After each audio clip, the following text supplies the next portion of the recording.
Então, nós temos aqui um parlamento, no fundo, que é um parlamento frágil, tanto o parlamento Frágil. como o sistema judiciário, porque nós Portanto, temos uma um Constituição. parlamento palhaço.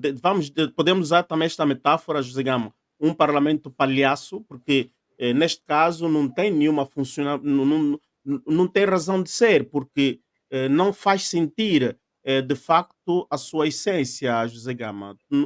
Isto Não, parte não do princípio que tu tens um presidente do parlamento que é nomeado ou escolhido até, pelo presidente da República, que é também presidente do líder que ganha as eleições.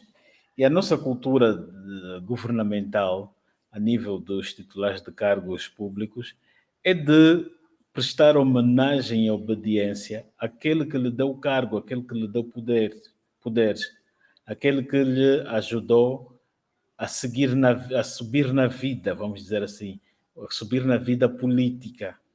Ele vê sim, assim. Então, sim. nesse caso, o presidente do Parlamento, Carolina Cerqueira, e o presidente João Lourenço têm uma relação de interdependência.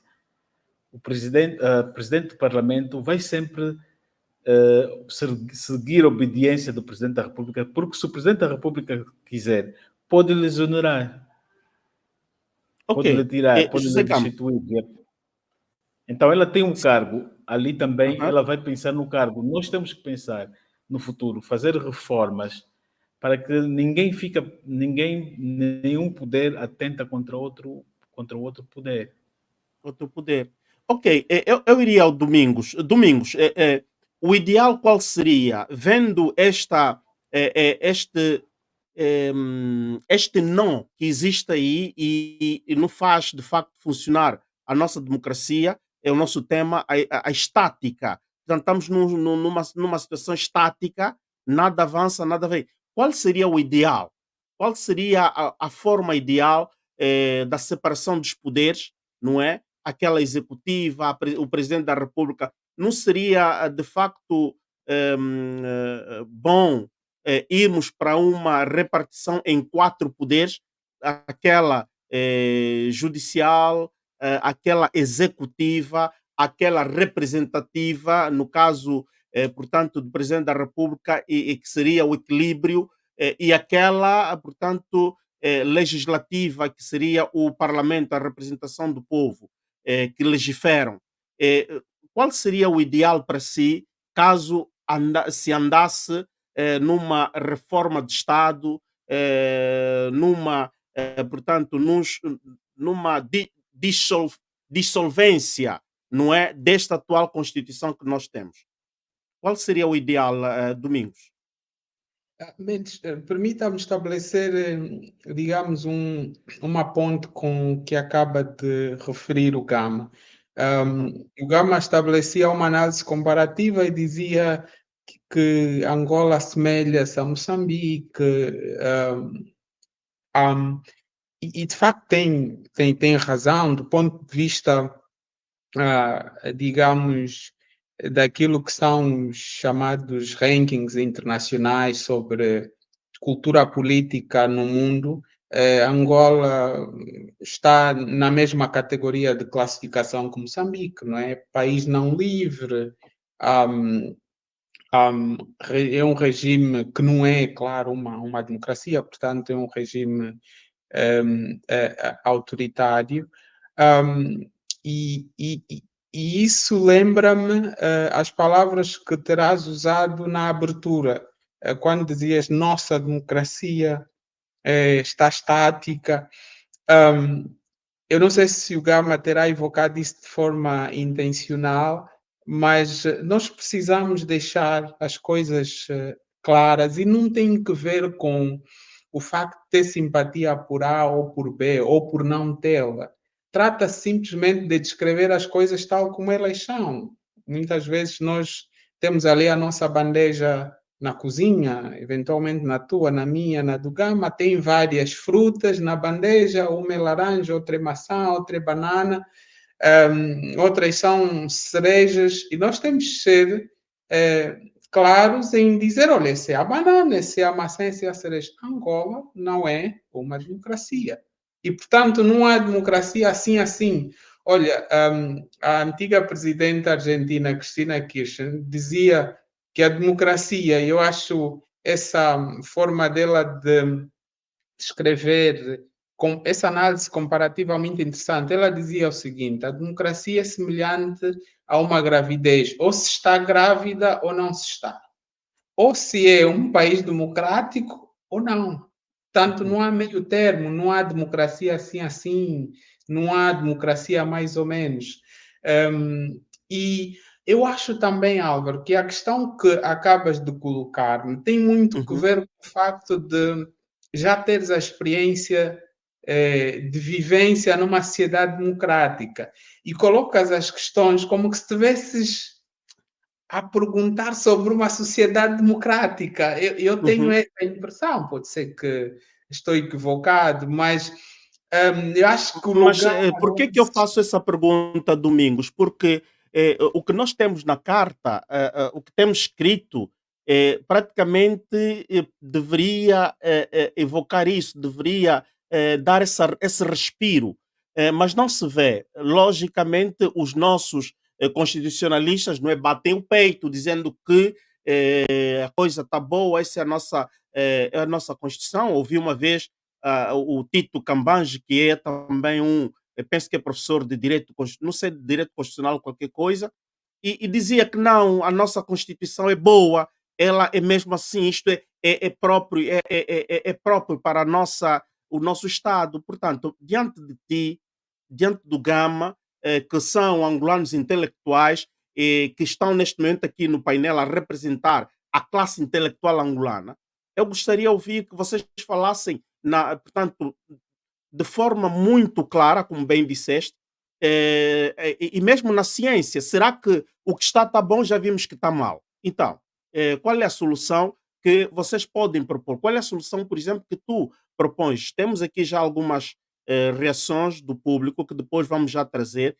Então, é por isso que eu trago isso, não é? Porque se eu ficar a olhar na ótica angolana, eu também estaria na cantiga do Tito Camban, estaria na cantiga do como é que é? O comentador da TV Zimbo, ou qualquer outro constitucionalista, o ex-presidente do Tribunal Constitucional. Portanto, a Constitucional, do Tribunal Constitucional e o Tribunal Supremo, se não me engano. Mas não é esse o caso. O caso é que agora temos que levantar, não é? Como é que se diz? Levantar a escada. Devemos subir. Não temos que ficar ali no estático. Então, vamos trazer algo mais moderno para o nosso país, para a nossa gente. Eu pergunto ao Domingos, qual é o modelo que tu podes propor, neste caso, para superarmos esta artificialidade da qual estamos a viver?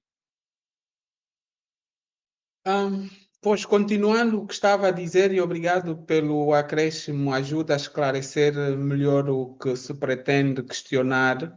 Hum, para já, nós não nos podemos guiar, hum, vá lá, pelos pronunciamentos que vêm de pessoas como essas sobre as quais acabou de fazer referência, por várias razões em relação às quais sobre as quais eu não quero perder tempo. Mas é preciso dizer também que, apesar do texto constitucional angolano, não é, formalmente informar-nos de que aquilo é uma democracia, é preciso lembrar que Maquiavel dizia que a avaliação da cultura política de um país não se faz com base no texto constitucional, mas sim com base na prática política, não é? O bom Uhum, senso, a cultura política, por isso mesmo é que a cultura política é a prática política, é aquilo que se vive, digamos, no dia a dia. O texto não é suficiente para avaliar se um país é ou não, digamos, democrático, assim como, por exemplo, a realização de supostas eleições ou a simulação uhum, de eleições não conferem estatuto de democracia a um país. Agora, a pergunta que coloca, o que é que se propõe para Angola? Como é que nós podemos levar para Angola uma nova cultura política em relação à qual todos nós, enquanto filhos daquele país, nos possamos rever? A pergunta que colocas é também de natureza democrática. Por quê? Porque pressupõe que os filhos de um país participem, deliberem, não é? Sejam parte do debate público que vai nos levar a construir um novo projeto de sociedade. Ora, isso não é possível fazer no atual contexto. Por quê? Porque estamos numa ditadura. Só num regime democrático há espaço para deliberar, para a participação na esfera pública, para a construção de novas utopias. E é impossível no contexto de Angola. E perante esse bloqueio em que nós nos encontramos, a solução é uma revolução popular. É a desobediência civil. É preciso uma revolução popular. É preciso que o povo, os cidadãos, acreditem que, ou melhor, tomem consciência primeiro que individualmente somos fracos, é verdade, mas juntos podemos ser uma força indestrutível. E isso não é ficção, isso está provado, não é? Está provado. A maior parte dos países da Europa do Leste que conseguiram migrar da ditadura para a democracia fizeram-no mediante a unidade dos corpos frágeis que juntos se tornaram numa força indestrutível que conseguiu construir a democracia, não é? E a desobediência civil tem um grande peso. Os norte-americanos negros conseguiram chegar onde chegaram graças também à força da desobediência civil. Basta lembrarmos as grandes marchas que Martin Luther King conduziu, levando centenas e milhares de pessoas, digamos, à rua, para que se pudesse construir uma sociedade multirracial. E é isso que é preciso fazer. Tem que se trazer o caos para construir a ordem num país onde as instituições estão banalizadas, onde nunca houve ordem, onde nunca houve civilização, do ponto de vista daquilo que é uma concepção moderna de Estado, não é? Aquilo é qualquer coisa, menos um país. Angola é uma tragédia. Angola é uma tragédia. E digo tragédia à semelhança do que diz Nietzsche, não é? Aquilo é inominável. Nós já não temos palavra para descrever a forma como aquele país está a ser conduzido.